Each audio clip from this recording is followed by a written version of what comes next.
کی زینت علماء ذوی احترام شورائے کرام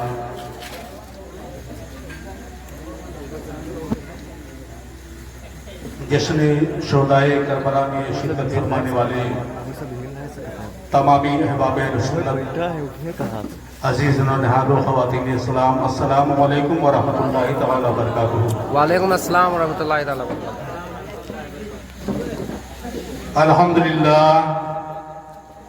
الحمدللہ وکفا والصلاۃ والسلام علی عباد الذین اصطفیٰ، خصوصاً علی سید الورى نبینا محمد المصطفیٰ وعلی آلہ واصحابہ ذوی الدرجات العلی، اما بعد۔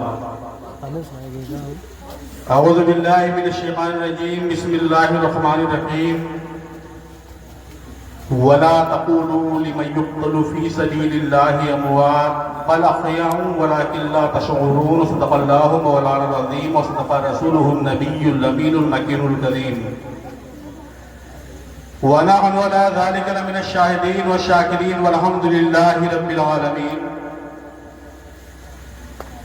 ہائے التجا میرے کبریا، مجھے عشق میں وہ کمال دے کہ میں بن سکوں تیرا مدح خواہ، مجھے ایسا حسن و خیال دے۔ سبحان اللہ۔ تیری راہ میں جو کوئی چلا وہی کامیاب سفر ہوا، وہ قدم قدم پہ شادماں اسے کیسے کوئی ملال دے۔ تیرے نام پہ میں جیوں مروں کہ تیری تمنا میں گم رہوں، مجھے دے ادائی ابراہیمی میرے دل کو جوش بلال دے۔ تقلبنی ولا ترد السوالی، اغثنی ربنا عملا بحالی۔ اے شافع امم شہیدی جال خبر، للہ لے خبر میری للہ لے خبر۔ دریا کا جوش نہ بیڑا نہ خدا، میں ڈوبا تو کہاں ہے میرے شاہ لے خبر۔ شاہ مردہ شیر یزدہ قوت پروردگار، لا فتح الا علی لا سیف الا ذوالفقار۔ کیا بات رضا اس شمنستان کرم کی، زہرہ ہے کلی جس میں حسین اور حسن پھول۔ غوث آدم دمن بے سر و ساما مدد دے، قبلہ دی مدد دے، کعبہ ایما مدد دے۔ درست للمحق تاثر تو قطبت ونلت السعد من مولا الموالی۔ بگرداب بلا افتادہ کشتی، ضعیفان و شکستہ رات پشتی۔ بحق خواجہ عثمان ہارونی مدد کنیا معین الدین چشتی۔ حسین جیسا شہید اعظم جہاں میں کوئی ہوا نہیں ہے، حسین جیسا شہید اعظم جہاں میں کوئی ہوا نہیں ہے۔ چھری کے نیچے گلا ہے لیکن کسی سے کوئی گلا نہیں ہے۔ آئیے ادب و احترام کے ساتھ ہم تمامی حضرات مل کر مصطفیٰ جان رحمت کے مکی، ساری کائنات کے تاجدار، امام الائمہ انبیاء، سید المرسلین، خاتم النبیین کی بارگاہ میں ادب و احترام کے ساتھ درود پاک کا نذرانہ پیش کریں۔ اللہم صلی علی سیدنا شفیعنا حبیبنا نبینا مولانا محمد بارک وسلم، صلاۃ و سلاما دائما علیک یا رسول اللہ صلی اللہ تعالی علیہ وسلم۔ قابل مبارکباد ہیں آپ تمامی حضرات، اپنی آبادی میں 10 روزہ جشن شہدائے کربلا کو سماعت کرنے کے لیے انتظام کیے۔ پروردگار عالم حسنین کریمین کی شہادت کا صدقہ ہم گناہگاروں کو عطا فرمائے۔ آپ کے جذبے کو سلام، آپ کی ہمتوں کو سلام۔ باب نماز عشاء سے لے کر اب تک آپ کو آوازیں دی گئی، اللہ نے توفیق دی، امام حسین کی محبت کا جذبہ آپ کو یہاں پر بٹھا کے رکھے ہوئے ہیں۔ قرآن کریم کی ایک آیت مبارکہ جسے میں نے موضوع سخن بنایا،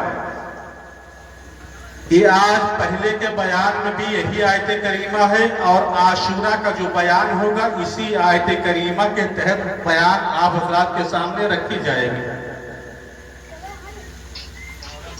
اللہ کا قرآن ارشاد فرماتا ہے وَلَا تَقُولُوا لِمَنْ يُقْتَلُ فِي سَبِيلِ اللَّهِ أَمْوَاتٌ بَلْ أَحْيَاءٌ وَلَكِنْ لَا تَشْعُرُونَ۔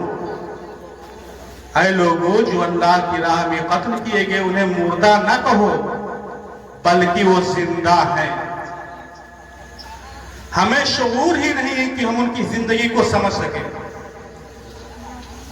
پتا کیا چلا؟ قرآن بول رہا ہے اور جو بولی قرآن کی ہوتی ہے وہی اہل ایمان کی بولی ہوتی ہے. ہمارا اور آپ کا حسین زندہ ہے کہ نہیں زندہ ہے؟ بے شک. قرآن کی بولی، صاحب ایمان کی بولی. جتنے مومن ہیں اپنے ہاتھوں کو بلند کر کے بتائیں ہمارا حسین زندہ باد. زندہ ہے. میرا حسین تو ایسا زندہ ہے، ایسا زندہ ہے کہ جو انسان زندگی سے مایوس ہو جاتے ہیں اور حسین اعظم کی بارگاہ میں نہ لگاتے ہیں، ہمارے حسین اس مرتے ہوئے انسان کو زندگی دینے والے ہیں. ایسے حسین کا دامن ہمارے اور آپ کے ہاتھ میں. ناز کرو اپنے نصیبے پر، فخر کرو کہ اللہ نے ہمیں اور آپ کو ایسا محبوب عطا کیا ہے جو تمام نبیوں میں افضل و اعلیٰ ہے، اور اسی حبیب نے ہمارے اور آپ کو ایسا نواسا عطا کیا ہے جو تمام شہداء میں افضل و اعلیٰ ہے. بے شک. سبحان اللہ. بہت سارے شہداء، شہیدوں کی جماعت بہت لمبی ہے، لیکن جنہیں سید الشہداء کہا جاتا ہے، جنہیں شہداء کا امام کہا جاتا ہے، اسی کے تو ہم لوگ اپنا حسین کہتے ہیں. وہی تو علی کا لخت جگر ہے. امام حسن کے چھوٹے بھائی سیدنا امام حسین رضی اللہ تعالیٰ عنہ. تو قرآن جو بولتا ہے وہی صاحب ایمان کی بولی ہوتی ہے. قرآن نے کیا کہا؟ شہیدوں کو مردہ نہ کہو بلکہ وہ زندہ ہے. جو اللہ کی راہ میں قتل کیے گئے وہ زندہ ہے. ہمارا عقیدہ آپ سب کا عقیدہ ہے کہ جب قرآن نے کہہ دیا کہ جو اللہ کی راہ میں قتل کیا جائے انہیں مردہ نہ کہو، کربلا میں جتنی بھی شہادتیں ہوئی ہیں سب لوگوں نے اپنے جان کو اللہ کی راہ میں قربان کیا ہے، تو سب کے سب شہید ہوئے.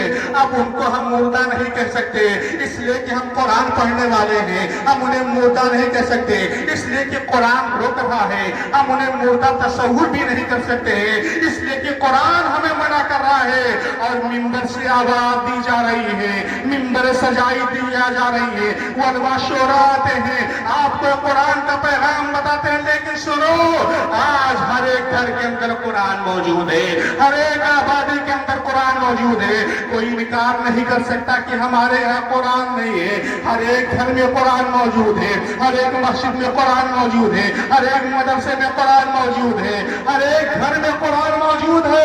اب آپ بتائیے، اسی قرآن کے اندر شہیدوں کا ذکر ہو رہا ہے، شہیدوں کا چرچا ہو رہا ہے، شہیدوں کی بڑائی بیان کی جا رہی ہے، انہیں مردہ کہنے سے منع کیا جا رہا ہے. یہ قرآن، ارے قرآن کے ساتھ ساتھ اللہ نے اور بھی بے شمار کتابیں بھیجی. 4 تو بہت مشہور آسمانی کتابیں ہیں، توریت ہے، زبور ہے، انجیل ہے، قرآن عظیم ہے. یہ 4 مشہور کتابیں آسمانی ہیں. یہ تو صحیفے بہت آئے ہیں، لیکن جو بہت مشہور کتابیں اللہ نے نازل کی ہیں وہی 4 کتاب ہیں. اگر آپ نہیں جانتے ہیں تو آپ کے وہ بچے جو مکتب میں جاتے ہیں، جو مدرسوں میں جاتے ہیں، جو اپنے سینے سے اسلامی کتاب لگا کر وہ استاذ کی بارگاہ میں جا کر جھکتے ہیں، وہ استاذ کی جوتیاں سیدھی کرتے ہیں، یہی بچے وہ استاذ کی جوتیاں سیدھی کر کر کے ایک دن اپنی قوم کا امام بننے کا منصب حاصل کر کے نکلا کرتے ہیں. یہ اپنے سے بڑوں کے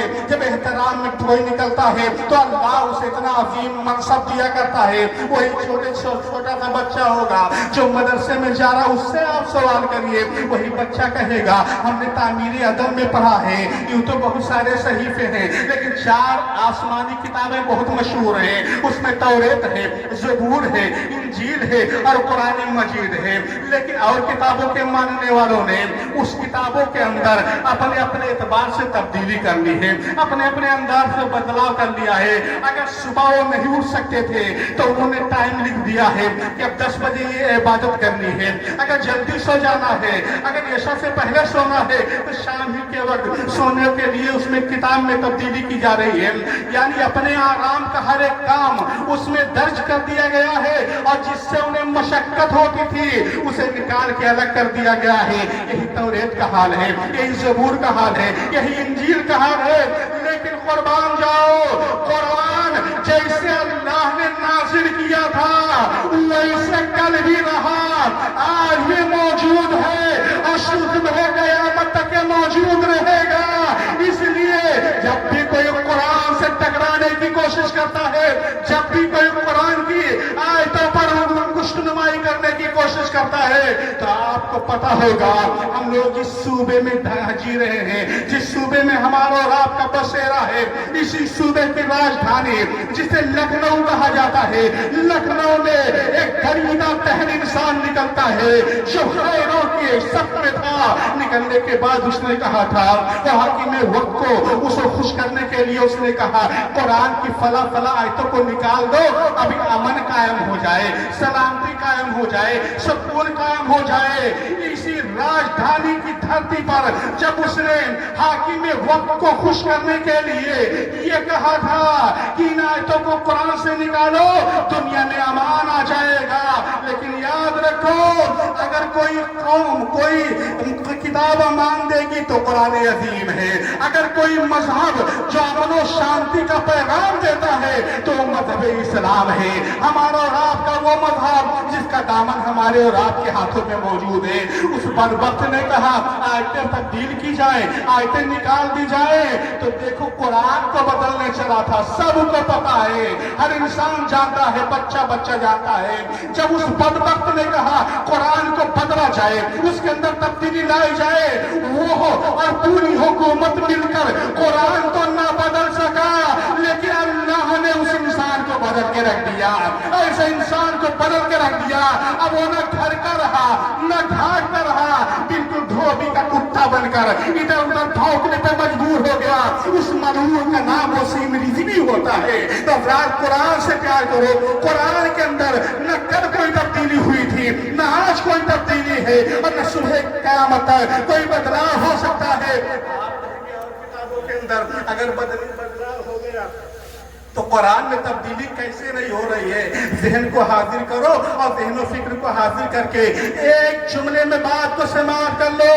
ہمیں کہاں کہہ لینے دیا جائے اگر توریت میں بدلاؤ ہے اگر زبور میں بدلاؤ ہے انجیل میں بدلاؤ ہے تو وجہ یہ ہے وہ کتاب ہے جس پیغمبر پر نازل ہوئی تھی ان کا نواسا کوئی حسین بچانے والا نہ تھا اور قرآن جس پیغمبر پر نازل ہوئی اس قرآن کی حفاظت کے لیے اس کا نواسا حسین موجود ہے. یا رسول اللہ یا رسول اللہ زندہ باد زندہ باد یا رسول اللہ. قرآن کو بچانے کے لیے نبی کا نواسا حسین موجود ہے اور کربلا کی تاریخ میں آپ نے دیکھا جوان علی اکبر بھی موجود ہیں اطیبی عسکر بھی موجود ہیں قاسم بھی موجود ہیں اور نور محمد بھی موجود ہیں. یہ سب تاریخیں آپ کے سامنے رکھی جائیں گی. یہ سب قرآن کے محافظین ہیں. قرآن کو ہم تک پہنچانے کے لیے انہوں نے ایسا کارنامہ کیا ہے کہ 3 دن کے بھوک و پیاس کو برداشت کر کے قرآن ہم تک پہنچا دیا ہے. ہم مسلمانوں قرآن کی تلاوت ہماری ذمہ داری ہے. قرآن کی حرمت کی پاسداری کرنا یہ ہماری اور آپ کی ذمہ داری ہے. ہر گھر میں قرآن کی تلاوت ہونی چاہیے اس لیے کہ جس گھر میں قرآن کی تلاوت ہوتی ہے اللہ کی رحمت اسی گھر میں نازل ہوا کرتی ہے. وہی قرآن اعلان کرتا ہے وَلَا تَقُولُوا لِمَن يُقْتَلُ فِي سَبِيلِ اللَّهِ أَمْوَاتٌ بَلْ أَحْيَاءٌ وَلَٰكِن لَّا تَشْعُرُونَ. اے لوگوں جو اللہ کی راہ میں قتل کیے گئے انہیں مردہ نہ کہو بلکہ وہ زندہ ہے. تو گویا ہم زندوں کا تذکرہ کر رہے ہیں ہم زندوں کی یاد منا رہے ہیں. کربلا بھلے ہی ہمارے اور آپ کی آبادی سے دور ہو لیکن یاد رکھو جتنے بھی لوگ چھوٹے بڑے مرد عورتیں یہاں بیٹھی ہوئی ہیں ہماری نگاہیں نہیں دیکھ رہی ہیں لیکن کربلا والوں کو اللہ نے طاقت دے کے رکھی ہے کہ بھلے ہی وہ کربلا میں ہے لیکن علاؤدین پور میں بیٹھے ہوئے نوجوان کو بھی نگاہیں دیکھ رہی ہیں شہید کو بھی نگاہیں دیکھ رہی ہیں بچوں کو بھی نگاہیں دیکھ رہی ہیں. کربلا والوں کی نگاہوں سے ہم کبھی پوشیدہ ہو ہی نہیں سکتے. حضرات گرامی اس لیے کہ وہ ایسے نبی کے نواسے ہیں کہ اگر یہاں سے آواز دے تو مدینے کے تاجدار سنا کرتے ہیں. تبھی تو امام عشق و محبت نے کہا ہم یہاں سے پکارے وہاں وہ سنے.